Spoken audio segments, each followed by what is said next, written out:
Welcome to Losing a Child, Always Andy's Mom. On this podcast, we journey through the devastating experience of the death of a child. Grief is seldom discussed openly in our culture, and the death of a child makes people feel even more uncomfortable. We approach the topic openly and honestly, speaking to people who have lost loved ones and experts who help care for them. Whether you are a parent experiencing loss or someone who wants to support another going through this tragedy, this podcast strives to offer hope and help.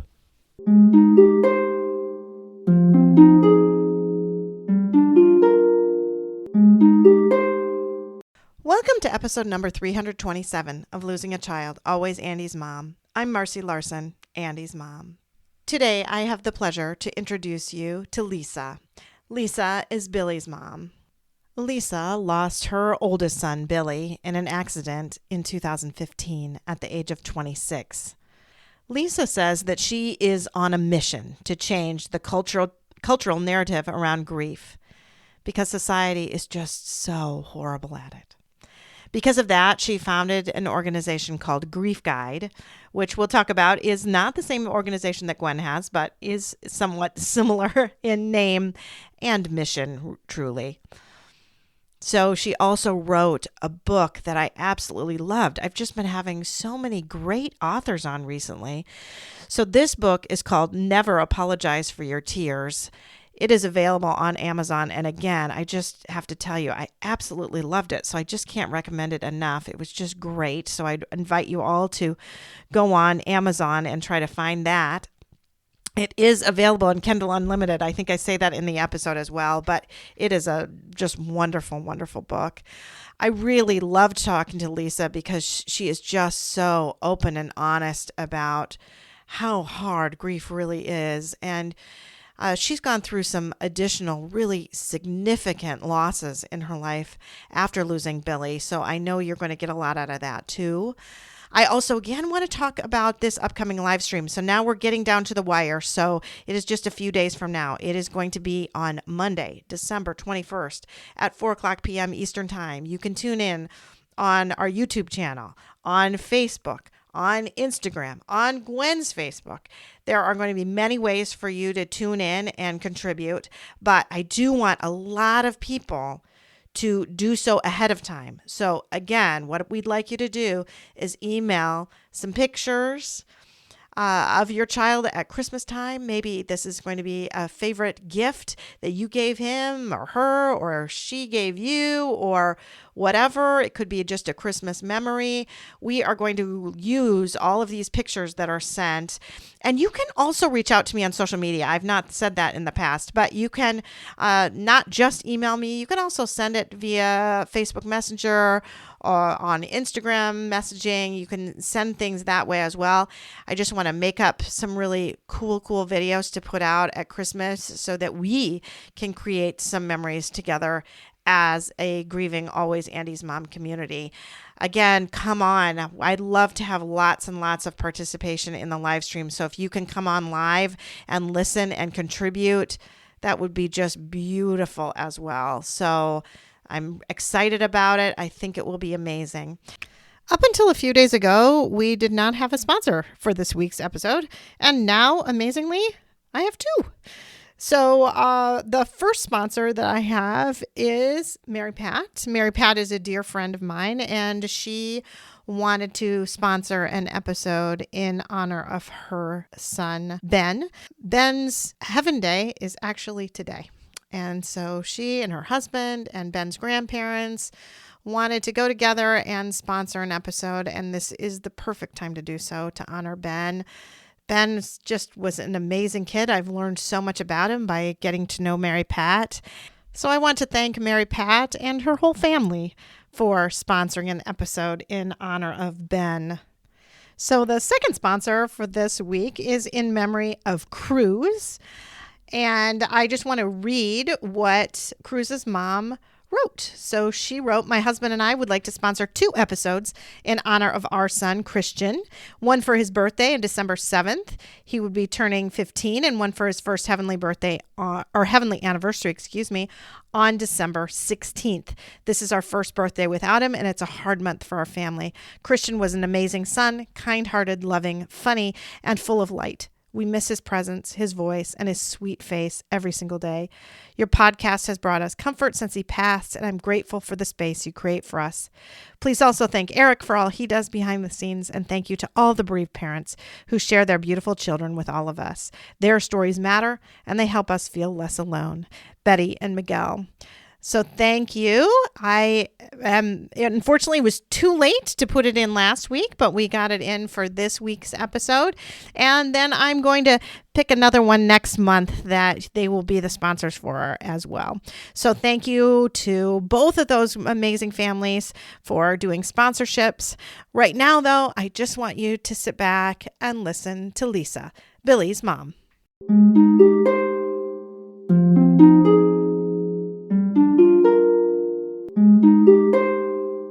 Thank you so much, Lisa, for agreeing to come on the Always Annie's Mom podcast today. Thank you. It's really good to be here. Nice to meet you, Marcy. It is. I love that we have been brought together. So we were brought together by a listener, and that's just what I love. So if you're a listener and you know someone you think is going to be a great guest, or you think we should be connected, go ahead and suggest that, because we have someone to thank. I don't even know who it is. I don't even have a name to thank, but we've got somebody that did that to introduce the two of us. Yeah. Her name's Teresa. Yeah. She listens to me all the time. Okay. So hello, Teresa. Thank you so much for hooking Lisa and I up together so we can have this great conversation. And I do want to bring up the fact that Lisa's organization is Grief Guide. And I know all of my listeners know Gwen well, because Gwen is on about every 6 weeks, and Gwen is your grief guide, but Lisa is Grief Guide, and you can contact her through my Grief Guide. So don't be confused, although they do have so many of the same wonderful information. So I do love that. And I love the idea of a grief guide. So I'm sure we'll get into a lot more of that towards the end, but I just wanted to bring that up at the beginning, in case people are a little curious, thinking it was going to be Gwen on today. It's not Gwen. So, Lisa, why don't you tell us all about your son, Billy? What I would say is that Billy changed my life in his birth and in his death. Yeah. He was our firstborn. I had never changed a diaper before when we had him. Yeah. I don't know. I was pretty pregnant, 9 months or 8.5. And I was sitting on the top of the stairs, and I was going through all the little clothes that you get from showers and all this stuff. And I just started bawling, and I was like, I can't do this. Those clothes were so little. I was like, there's no way I can do this. And I called my husband crying, and he's like, well, I mean, he didn't know what to say, right? A little late, Lisa. I was like, yes, it is. Here we go.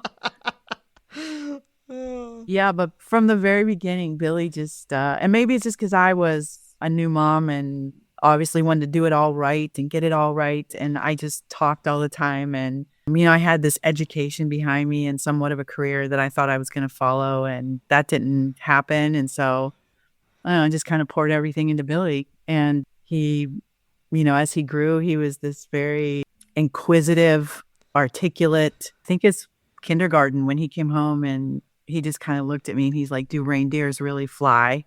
He was so sarcastic. And I was like, oh my. And I was like, no, no, they don't. So that was an indication of, what he was going to be like. And he was. He just went after life really, really hard went after life. Was always challenging and always sometimes it scared me a bit, how deep he would go into things, into his life, but always admirable at the same time. It was never a dull moment with Billy around. It never, we were always getting into it about something, right? And it was usually a really good, fiery, discussion. And he really lived up to his name. William means protector. Uh-huh. And he really took on that firstborn role. Well, he really thought he was the third parent is what he thought most of it. Yeah. Because I remember he would come to me and he'd be like, don't you think that they need a punishment for that? Speaking about his younger brothers and sister. And I'm like, he always, had to get the word in that he was, on the lookout for the family too, so when he died, there was obviously so much that died with him. Yeah. The whole dynamic of the family changes. My daughter, who's in the middle, the only daughter, she'd often say to me, like, I don't want to be the first, that's not what I do. And I was like, well, you're not, and you won't be. But Yeah. she kind of felt like she stepped into that role many, many times since Billy, her brother died.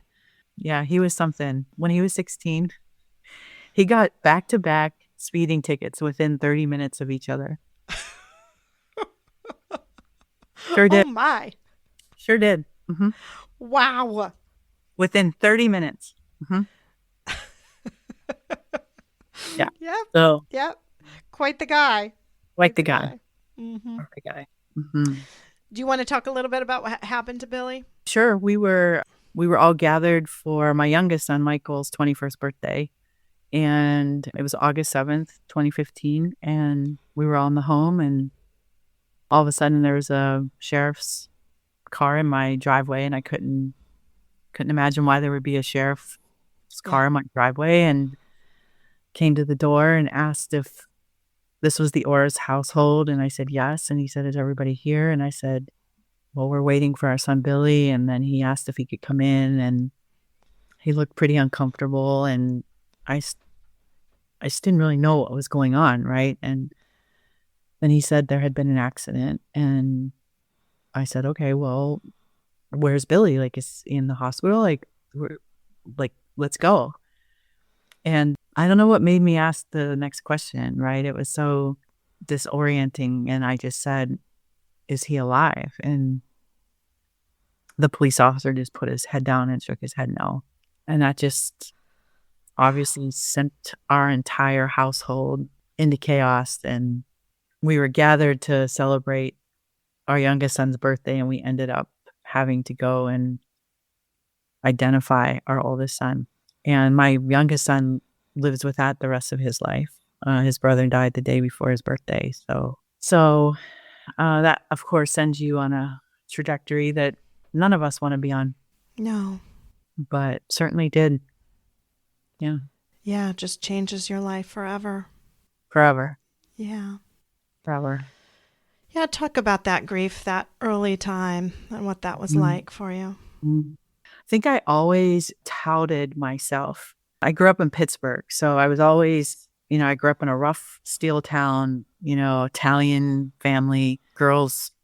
I mean, we didn't play with dolls. We played with footballs. Like, yeah, don't let them see you sweat. And then I was on this career path. I thought I was going to be a criminal defense attorney, and just all these things, like, where I didn't realize how compartmentalized I was.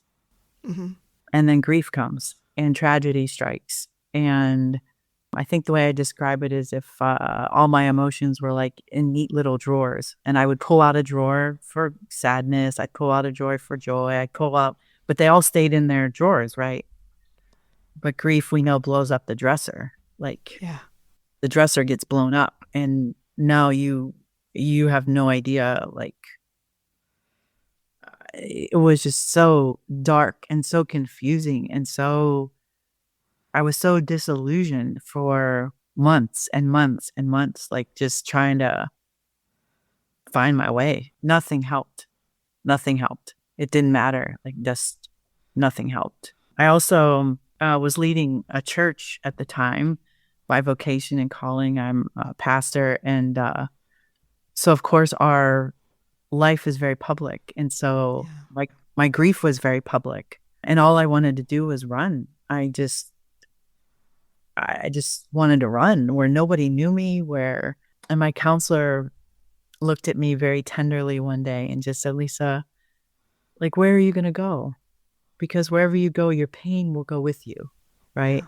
Yeah. So stay as best you can, just stay in it, right? It's like, I always say, it's like people who have marriage problems and they think if they move to Colorado, their marriage is going to be better. Well, you know what? No, it's not, because you're just going to take that all with you.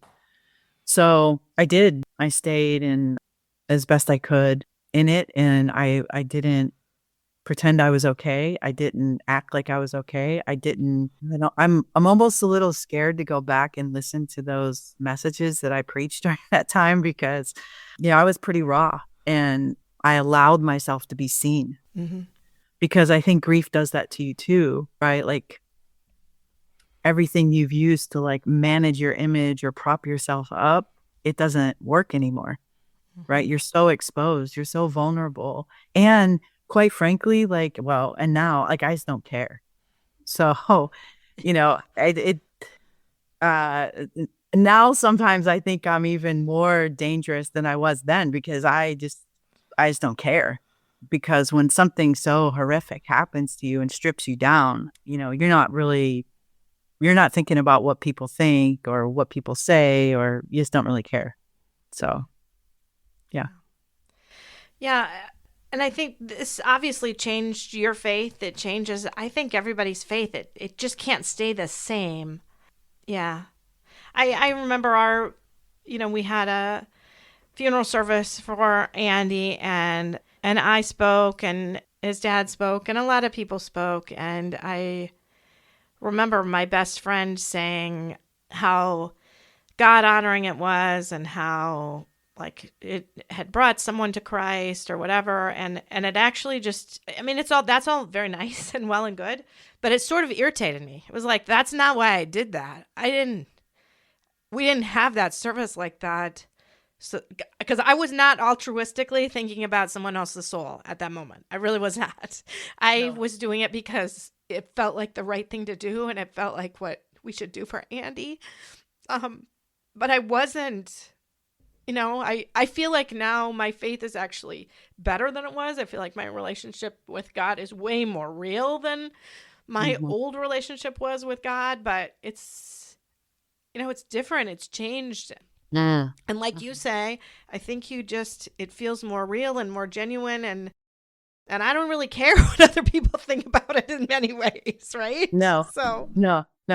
Yeah, I mean, I think it does I think what grief does, and I think what I hear you saying, like it blows up that whole thing of like, so that, right? yeah, yes. Your son died so that you could give some beautiful tribute so someone becomes a person of faith. Like, no, right? Yeah, Or, right. Your son died. Oh, Lisa, you'll be so strong and you'll be able to relate to people so much and you'll be able to whatever. And it's like, I don't, but I want my son back. Like, Right. if that's what this is meant for, then I'm out. Like, if that's all this is, then I'm out. I'm out. Yep. Yeah. Yep. I have thought that many, many times because I mean, a lot of good things have come since Andy has died. This podcast, for example. Sure. I know many, many bereaved people now that have blessed my life. I have been told by people that I have really helped them in their grief. Sure. But I don't like to say that all this good happened because Andy died, that Andy had to die to do that. Yes. I usually just kind of go with, even though Andy died, this happened. Yes. So it's more despite the fact that I had to go through this horrificness, there is beauty. Yeah. And beauty has come of it. Sure. And that's the way I have to think of it, because if you think of it in another way, then I feel like that's just painting God to be mean. Right. That like, sure. Like, well, I mean, sorry, but this had to happen to you, or else this beautiful thing couldn't happen. Right. Well, but on the other hand, if God brought beauty out of the horribleness of Andy's death, that I'm okay with. Sure. God making this horrible thing happen just so it could be beautiful, I'm not okay. It's just the way you think about it. Absolutely. And I think, and I talk about this and write about this, that I think what gets convoluted is that there's a weird mix of spirituality that happens in grief and loss and death. And it's fascinating to me, actually, especially when it comes to suffering, right? Because we live in a culture that is about winning, is about achieving, is about results, it's about productivity, right? It's about making me better. Yeah. And I'm like, whoa, if that's what this is about, what, so I can be a better version of myself? Yeah. That sounds horrible. Right. Like, that sounds horrible. Now, to your point, if by some chance sharing, my story or guiding someone who's really hurting in their grief and stuck and trying to find their way, like, okay, like that I can sign up for. Yeah. That I can say, okay, but not this, like, I don't know, I call it self-help suffering, right? Like, Yeah. that somehow you're just gonna, I don't know. I think it's ridiculous, but Well, and you've written a book, which we will definitely talk about, but I think one of my favorite kind of new ideas in the book, because you've got a lot of great ideas in the book, but one that really resonated with me and I hadn't thought about before is how everybody wants there to be a hero in the story. no. And so our grief story, like, we have to be our hero. We're the hero.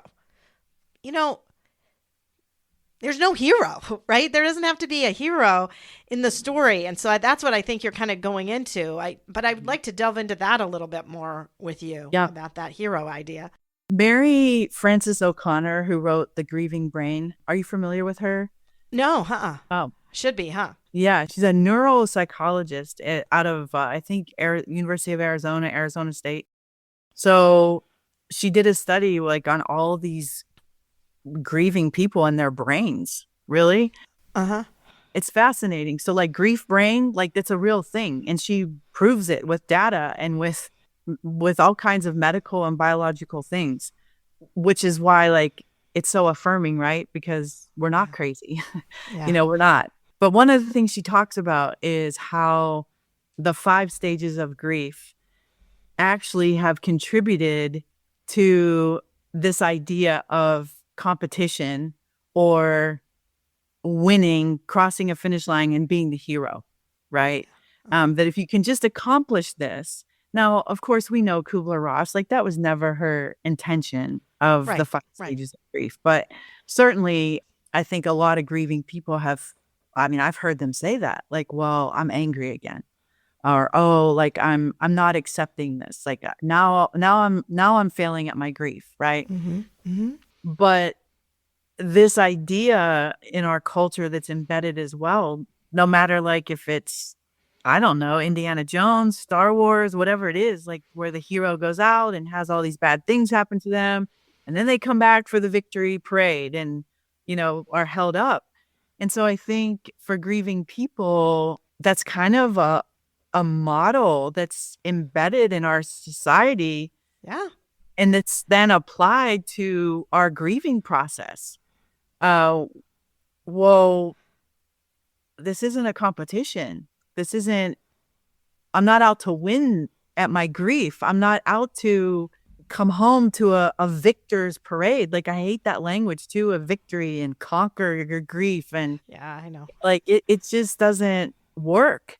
And I think it does a lot of harm to grieving people because we already feel so horrible about just trying to get up and like get dressed and like show up in our life, right? But now what? Like we have to, win too and do all the things. And well, I think about 2 things. 2 things come to mind. One is that in the 5 stages of grief, oftentimes I have seen it as a graph that you like have this, it's like a big hill and then you get midway through and then you get down and then it's acceptance. That is the same graph they use when they teach you in elementary school how to write a story. You write a story and you've got a problem and then it reaches a climax and then you have the resolution and conclusion. It's the same graph. And so I could see why people would cling to that. When they hear about that, they would think about it in a story format and in a battle you have to kind of conquer. And then this is something that just is a pet peeve of mine, which no one means it as a pet peeve, or as a bad thing. But when people have cancer and they beat cancer, they're winners. Okay? So those of us who have loved ones who died of cancer, then they're losers? I mean, it's just when you treat disease and illness like a battle, Yes. then those people who die are the losers in the battle. For And it just goes, everything is just, they use so many of these story analogies that you can see why it ends up becoming a part of your grief story, feeling like it has to be. And that's even it, right? Grief story. Like people talk about the grief story. Well, when you have a story, it should come up all neat and tidy at the end. Right. And it doesn't, because it isn't a beautiful story. It's not. It's messy. It's like that chest of drawers that you talked about that is just blown up. There's no beautiful story to that. It's just a blown up room. Yeah. Right. And also like the harm that it does, because when you're grieving, you don't feel heroic. Yeah. You don't feel like a conqueror, or No. you can barely get out of bed. You can barely make decisions. You can't even remember. You forget things. Like, I think that's one of the reasons why like this whole thing wouldn't let me go, because I feel like I just keep beating the drum and being an advocate to change the narrative around grief in our culture. Yeah. Because it needs to change. It's terrible. Yeah. And everything that we think, applies because of social standards or etiquette or whatever it is, or stories, like it doesn't apply. And yet grieving, that keeps being put on grieving people. So then they just feel worse about themselves. Yeah. Right. And even when someone says a well-meaning thing, telling someone that they're strong, it's actually not a helpful thing to say to anybody at all, because no grieving person feels like they're strong. No. And I usually do say, no, I'm not. And honestly, you should be proud of the fact that you're not. We're not built to just handle this and be strong and not need anybody. I'm not strong. I'm very weak and I need help. And I think just announcing that from the mountaintops is something to do, right? Grieving people need help. Yeah. I feel like sometimes those are said, oh, you're so strong. I could never do that. You're so strong. It's almost like that person that's saying that, like, you don't even need me. You can just handle this. You don't need me. And you know what? We do. Yeah. Grieving people do need other people. We do need you. And we don't need you to solve the problem. We just need you to sit there with us and do nothing but just sit there and just know that you're present. Yeah. And I think anybody who has experienced this notices how anxious and afraid people are around you, right? Because they're also faced now with their own life, their own mortality. Oh, this could happen to me. But the level of anxiety that's around grief, and then the judgment that goes with that, it's palpable. I always say, like, you have to find your people, right? And people that you thought were going to be your people, they may not be, because they just cannot be with you. Like, not everybody can handle that kind of pain. Yeah. So I call it spinning, right? They'll start spinning, and as you said, they want to fix you, they want to give you advice, they want to tell you what they would do, right? It's not helpful. And like, nobody is going to get through this by a good piece of advice. No. Like, it just doesn't work that way, No. So. It's kind of silly. I mean, I'm just laughing even thinking about it. Like, somebody thinks they're going to say the perfect thing and like, okay, oh, she's better now. No, we're good. Right. That's all I needed was that one little comment. That's right. Yeah, that'll help me. That'll be great. Yeah. Yeah. So, yeah. Well, let's talk a little bit about how things started then for you, kind of on your maybe road to healing a little bit, and how you felt called to start helping other people after Billy's death. I noticed that one of the things that helped me a lot in my process were retreats, because they were places that I could just go where I didn't have to pretend I was okay. Nobody really knew me. I could be very silent if I needed to be. I could be in nature, and it just helped me. So we live on this little lake outside of Chicago, and it's kind of just a little gem that nobody really knows about. We kind of like it that way. And I would just start having people out, like, just sit by the lake and, talk with them a bit, and then just leave them to themselves to just be. And then it started to grow and grow some more and grow some more. And then pretty soon the house next door to us became available. And I was on a walk one day and like, I didn't hear a voice or anything, but like, it was just in my spirit. It was like, that's your retreat house. Like, go ask your brother for the money if he'll help you. I was like, what? So I know. I did. And he said yes. Didn't even hesitate. So we renovated this little cottage-like lake house, Silver Lake Retreat, we call it. We started having people, we had a parenting through grief retreat, which was super powerful. How do you manage your own grief when you still have to parent and you still have other children and just other, retreats like that. So we were just kind of starting to get going in 2021. And then in December of 2022, we got another horrific phone call. Our youngest son's wife went into the hospital in the morning and she died in the afternoon. Perfectly healthy 33-year-old woman. Wow. Yeah. Like my son was in Bismarck, North Dakota. He's a college basketball coach. And so we all went as soon as we could. And I ended up staying in Bismarck for 6 months. So my life came to a complete halt once again. He had 2 little boys. I had to help him. Yeah. However, I thought I was going to help and guide people in their grief just stopped. Yeah. Because my son needed a grief guide. My son needed someone to come alongside them and be with them. And this time I was like pretty sure, like, how am I going to get up from this one? Like, yeah.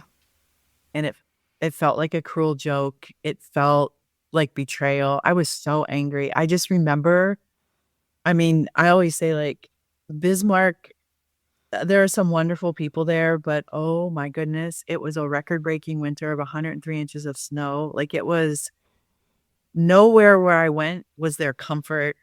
I was just so angry. And when I came back in June or whatever it was, I had nothing. Yeah. Literally.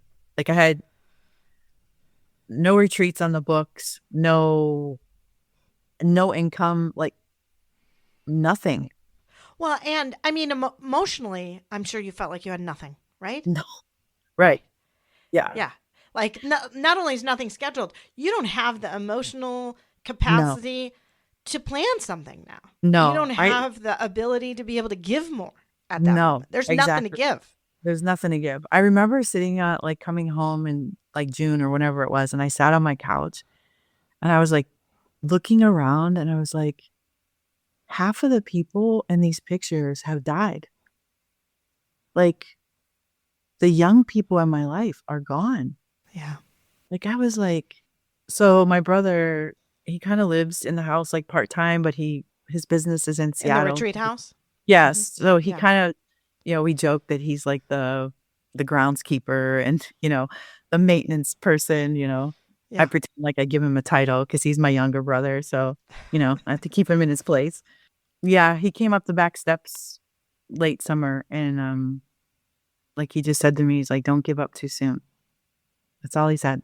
And so I finished out the year, and then the turn of the year of 2023, it was like something just changed. 2023 to 2024? Yes. Mm-hmm.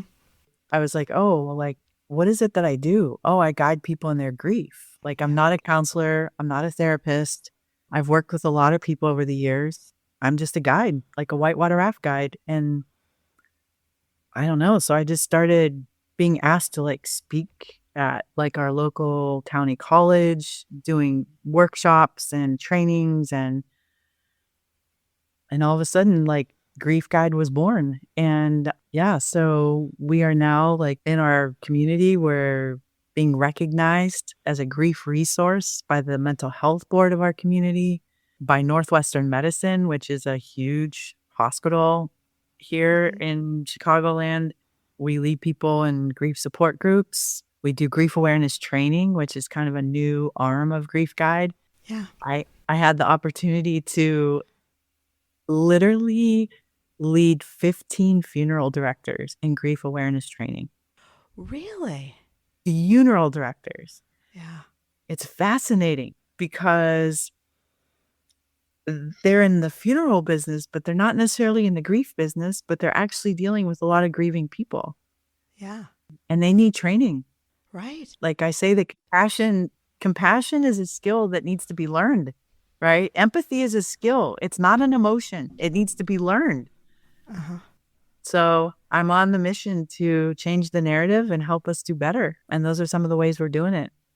Yeah. That's fascinating to me that you did an education for funeral directors. What was the response? What was the feedback they got? It was really good. In fact, the guy that's like the executive director nationally, he's been in touch with me. Like he was, I think, really drawn in, right? Because, some of the things I talk about is that I talk about my own story. Like when I walked into the funeral home, like I couldn't stay there. Like I left. And I don't remember anything. I don't remember the arrangements. I don't remember anything. What I remember was the presence of the funeral director. I remember what she was like, and it was comforting, and it was tender, and it was kind and compassionate. So I just told them all, I'm like, nobody cares about the casket. Nobody cares about it, right? So I have a whole training for them, but it was very well received. It was very well received. That's just fascinating to me because it makes me think back to my own experience. And what I do remember is I remember the guy circling a number on the back because he said, I noticed that you're a person of faith. And I said, yes. Mm-hmm. And he said, I think you need to call this number. And the number was to talk to Gwen at Starlight Ministries. And I remember getting home and having this huge packet of papers of all this stuff. And like you said, we had to pick out a casket. We had to do all of this stuff. And all I remembered, though, was the guy telling me to call that number. Mm. So, I mean, I have very vivid thoughts of sitting on this bed thinking, what am I supposed to do? And then well, that guy told me to call this number, so I guess I'm calling this number. Right. So it's amazing how much those little things do matter to you. I mean, that changed a lot in my life that I don't know that I would have found Gwen and I would have found Starlight. I mean, maybe I would have eventually. I don't know. But the fact that he told me to call that number, they're very important to, and those little things that they're going to do can help you forever. Absolutely. I mean, he helped me. He offered to get me the necklace with Andy's thumbprint on it. Like those are those things. And then what's funny as I'm talking to you here, I was realizing, so I think it was maybe a year and a half later, he emailed me that his brother had died and that he suggested to his parents that they start listening to the podcast. So this is, probably 6 months after I started the podcast. I had no idea that he, knew about the podcast, that he remembered anything. And he told me, I just want you to know whenever we have someone that's going to be buried in that cemetery, I go visit your Andy. Like that just meant so much to me. Like, no, I only knew him those few short days, really, right? Sure. I mean, almost no time, really. Andy died on a Wednesday. I met him on Thursday, and the funeral was Monday. And I went back one more time to pick up my necklace. That's like about it. But yet, he had a profound impact on me. And apparently my family had an impact on him too. And I don't think people realize that. And I never would have realized that had he not emailed me, whatever, a year and a half, 2 years later, to tell me about his brother. I would have had no idea. Sure. So, and it means a lot. It does. It really does. And that's part of my story too. The young woman who was the funeral director at Billy's funeral, she lives around the bend from me. We're best friends. She has 2 little boys. And it was all because of her presence in our life at the most horrific time of our life.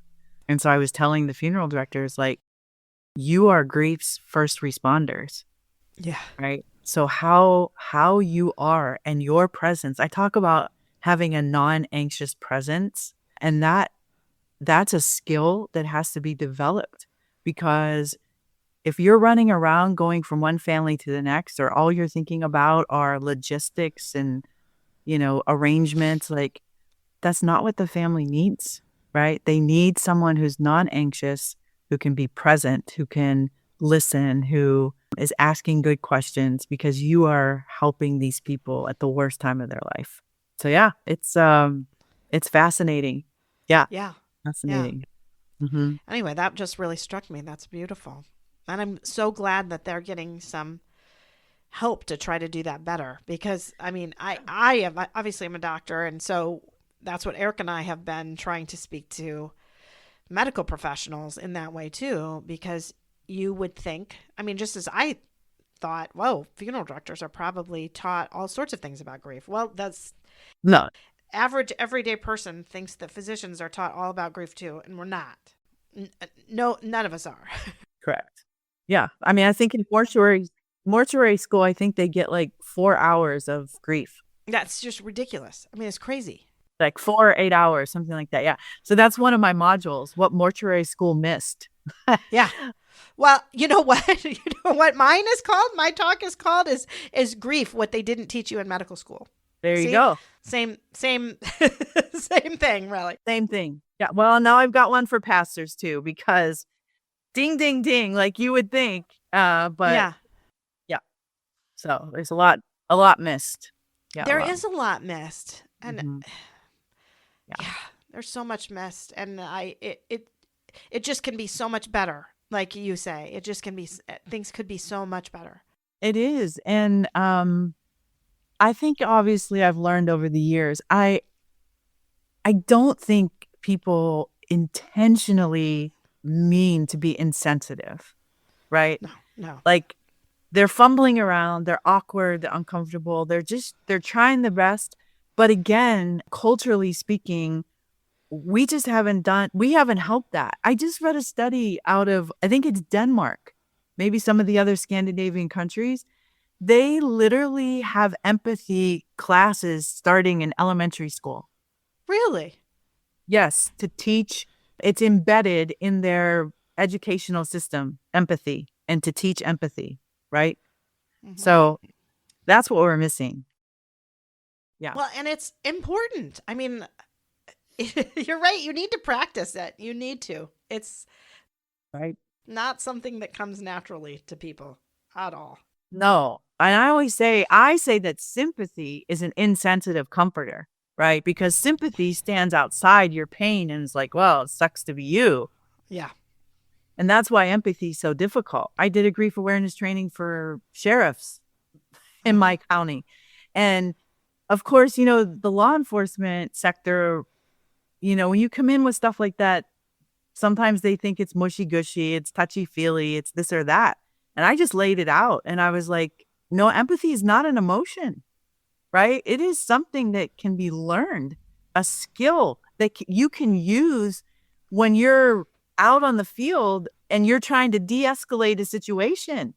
I mean, it's an important thing that we need to do better at with each other. Yeah. But it's really hard to. And you think about having to share that most horrible news that someone is ever going to get. And, you have one chance to do that. There's one chance. I will never, ever forget the exact words that were said to me when Andy died. When Andy died, the paramedic sat Eric and I down in the ambulance, and he said, despite our best efforts, we were unable to save your son. It was done really well. I mean, he sat us down. He looked at us. He was very clear. There was no ambiguity at all. And I knew they tried their very hardest. Of course. Those are the things that I think are important to convey. That's some of the stuff that we talk to doctors about. Sure. That being clear. You have to be clear. Yes. And you have to say we did everything we could. Yes. all those things are super, super important. But when you use sometimes vague terminology like he's gone or something like that, Sure. that I know, I've talked to many grieving people now, when you say he's gone, like where did he go? Where is he? Because they weren't clear. You need to be clear, but you need to say it in a compassionate, kind of caring way. Yeah.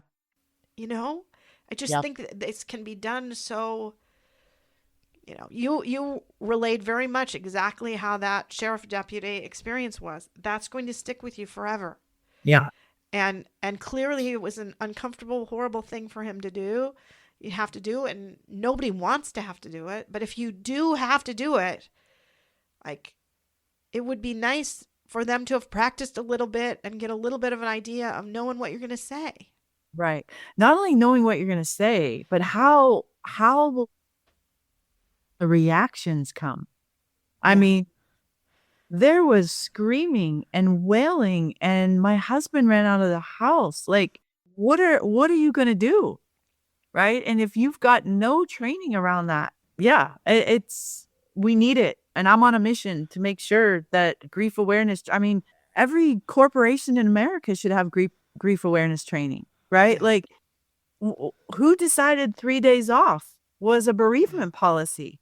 Like, I always say that, they sat around a boardroom and thought 3 days was a good idea?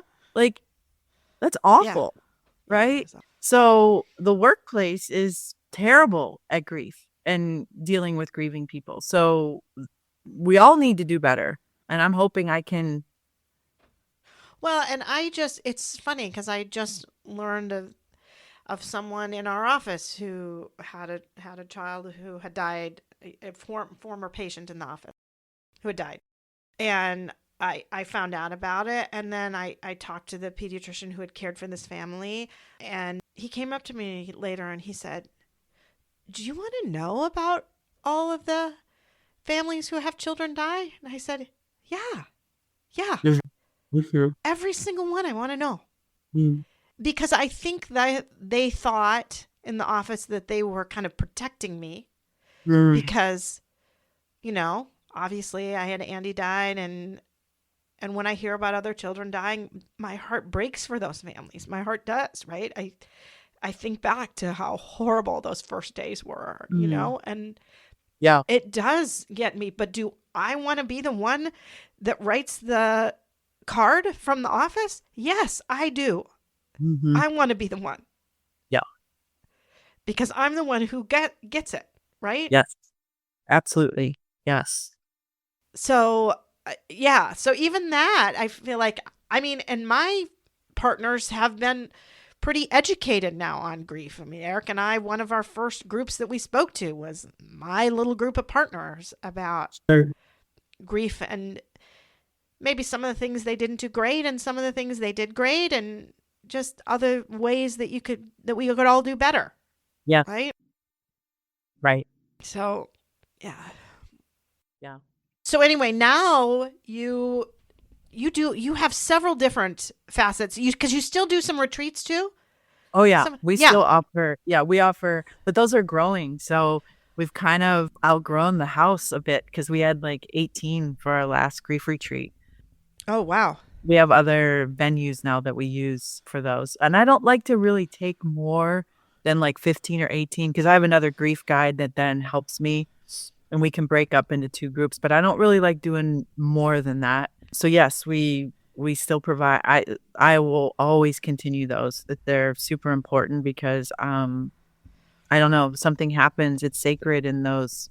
It is sacred. I say it's like a set aside time for your grief, right? Because we all have to continue on and go to work and do our responsibilities, but a retreat is the set aside time for your grief and to grieve what you need for that amount of time. So they're usually day-long retreats. Okay, that's what I was wondering, how long they were. So it's usually a day? Yeah, it's usually a day. So not usually an overnight kind of thing? No, just a day. I found that just kind of works best for people's lives, and it's enough. It's just enough, not too much. Mm-hmm. So we just do a lot of different grief practices and all the good things, walks and journaling and reflection and some guided things. And yeah, it's one of my favorite things to do, actually, is to lead retreats. So that's, yeah. Of course, we do the grief awareness training, support groups. I lead those almost every night of the week.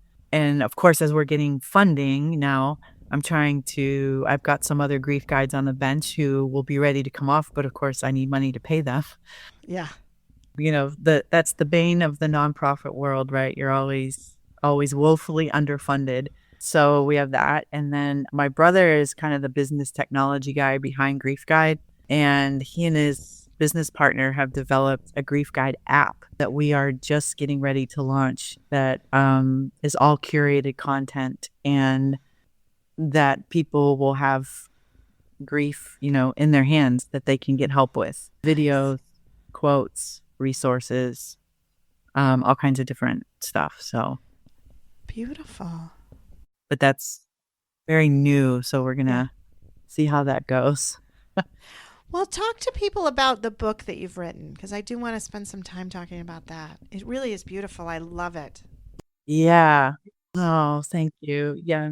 I had a wonderful chance to read it. So, Thank you. and to anyone who has Kindle Unlimited, it's actually it's included in Kindle Unlimited, so you can do that, or you can buy your own copy. But I want to hear Lisa talk a little bit about it. Yeah. The way I would say it is that this book has been inside of me for 10 years.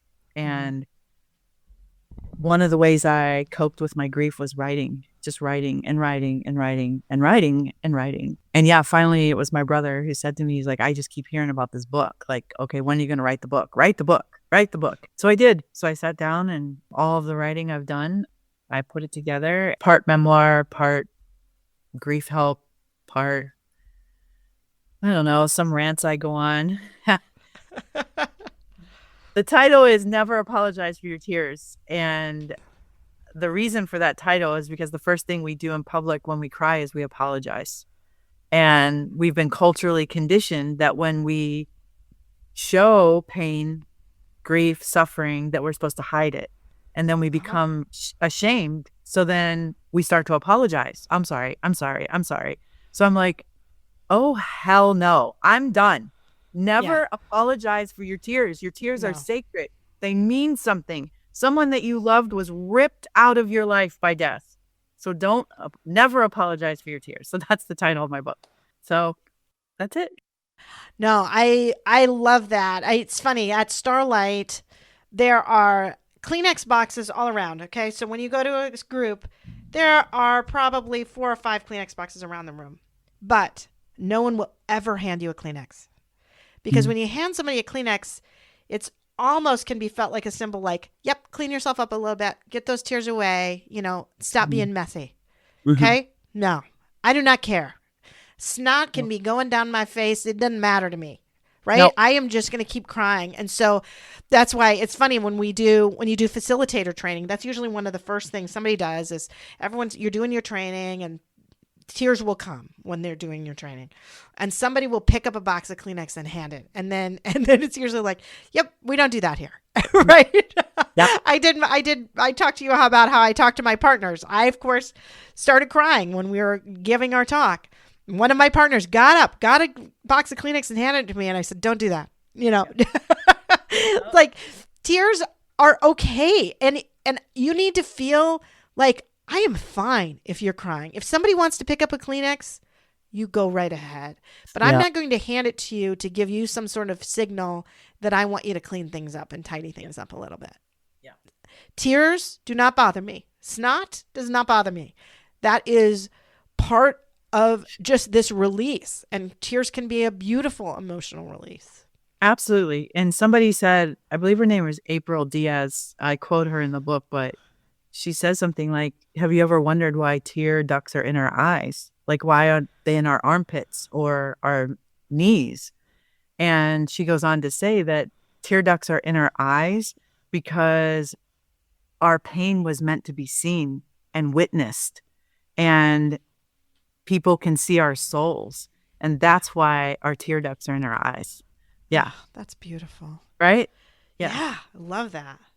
I love that. I also want to talk one more thing about that you have got some words that you said to put them up. Put them up so you see them regularly. Like kind of you remember your mantra or prayer that you said that you wrote in the book. Right. Do you know that off the top of your head? I don't know, but I have it here. Okay, I was gonna say I've got it here too, but I want you to read that because I just find them so beautiful, and if you could read them in your words, I think it would mean a lot to people. Yeah, thank you. I wrote this really as a I don't know, like a mantra or more like a battle cry, like Yeah. of a for so that every grieving person like could like put this on their mirror or put it on their refrigerator or put it on their car, so that whenever the culture or family or your work comes at you as if something's wrong with you, like you can just have this to remind yourself. And that's why I wrote it. So yeah, I'd love to read it. Thank you. Yes. Uh-huh. I am grieving. There's nothing wrong with me and I don't need to be fixed. I am not going to apologize for my tears because they are sacred. My tears reveal just how deeply I loved and lost. I'm giving myself permission for my pain, acknowledging that grief is a normal and natural part of life. I do not need to deny or diminish how I feel to make others comfortable. When insensitive comments come, I resolve to respond with kindness, knowing they do not understand. By grace, I'm committed to moving through my grief, learning every day that I do not have to remain stuck. And through grace, I can carry my pain in ways that lead towards healing and a life that can still be good. Oh, thank you, Lisa. Those words are beautiful. Thank you. They mean a lot to me. I that's why I have them handy here, because I feel like they were beautifully said, beautifully written, and it is just a mantra that I think we should all kind of hang on to. Thank you. So thank you so much for sharing. Yeah, thanks for having me. All of your grief wisdom with us here today, and just to help give people, I think, a little bit of comfort and a little bit of hope that life can be still good even through this pain of grief. Mm-hmm. Yes, for sure. It's really nice to meet you, Marcy. Thank you so much for having me and allowing me to share my little corner of the world. So I really appreciate it.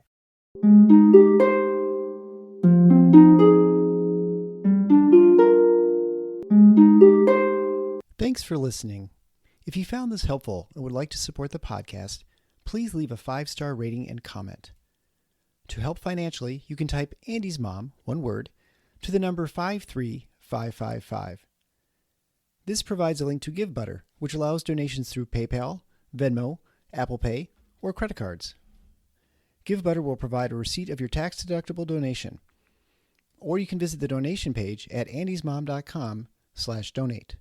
Always Andy's Mom is a registered 501c3 and can receive donations through Thrivent Financial and Benevity. Marcy loves hearing from listeners.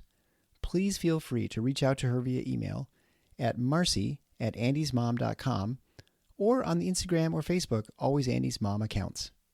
Sign up for the email list to get weekly episode links as well as pictures of Marcy's guests and their children. Together, let's work to inspire hope, one day at a time.